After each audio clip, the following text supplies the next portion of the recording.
Because if a society this rich can't figure out how to house its people, what are we even building?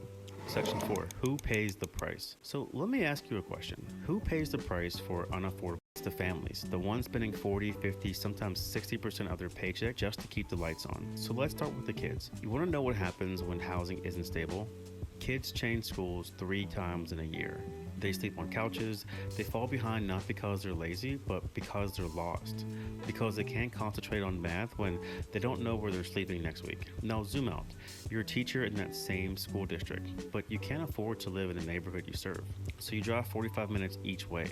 You burn out, you leave, and the cycle spins again. And let's talk health. Cost-burdened families don't get annual checkups. They don't fill prescriptions. They skip meals so their kids can eat. And that silent toll, it shows up later in ER visits, in chronic conditions, and generational trauma we don't measure because we can't see it on the balance sheet. And then there's the workforce. Employers say we can't keep talent, but talent can't live within 20 minutes of the job. So they leave, or they stay and spend 3 hours a day commuting, exhausted, disengaged, ready to quit. Small businesses suffer, hospitals strain, infrastructure cracks, not because people don't want to work, but because we've priced them out of the economy